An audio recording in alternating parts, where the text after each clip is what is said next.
السلام علیکم دوستو، میں آپ کے ساتھ شمائلہ یوسف ہوں۔ آج ہم جو ڈسکس کرنے جا رہے ہیں ٹاپک کہ ایک جو لوئل فرینڈ ہوتا ہے کس طرح وہ خدا کی بلیسنگ ہوتا ہے۔ ایک زمانے میں ایک بہت امیر نوجوان تھا، اس کی ایک سٹوری ہے جو کہ میں نے ایک تحریر پڑھی تھی، تو مجھے اس رائٹر کا نام تو ٹھیک سے یاد نہیں ہے، بٹ میں آپ کے ساتھ یہاں شیئر کرنا ضرور چاہوں گی۔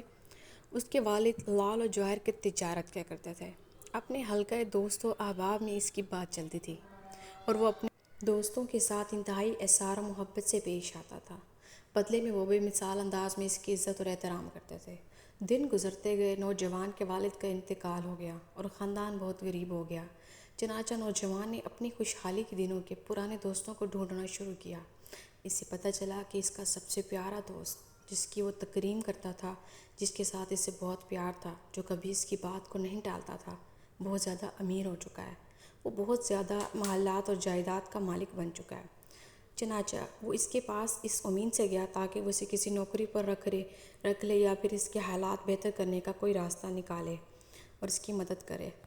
جب وہ محل پہنچا تو خدام و حشام نے اس کا استقبال کیا۔ اس نے ان سے گھر کے مالک سے اپنے تعلقات اور ان کے درمیان پرانی دوستی کا ذکر کیا۔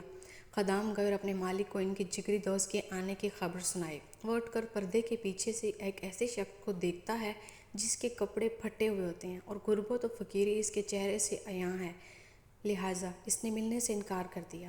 امیر دوست کے خدام اسے بتاتے ہیں کہ ہمارا مالک کسی سے بھی نہیں ملنا چاہتا، بس وہ محل سے اس درد و الم کے ساتھ نکلا کہ کیسے یہ رشتہ محض میری غربت کے سبب مر چکا ہے۔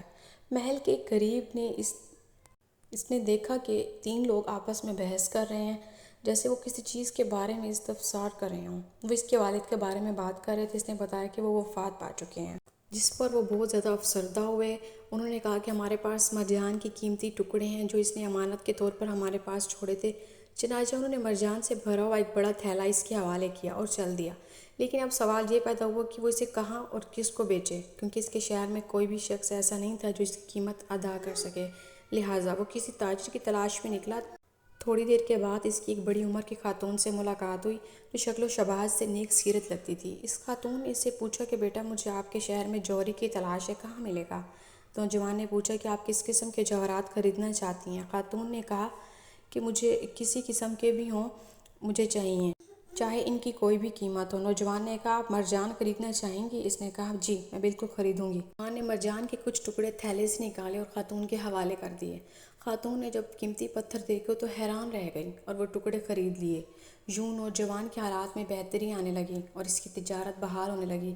پھر اسے اپنے دوست کی یاد آئی جس نے بڑے برے حالات میں اس سے ملاقات کرنا گوارا نہ کی، تو اس نے خط میں 2 اشعار لکھ کر بھیجے: میں ایسے دوستوں کی محبت میں رہا جن میں وفا نہیں، جو ہیلوں اور بہانوں سے دوستی نبھاتے ہیں۔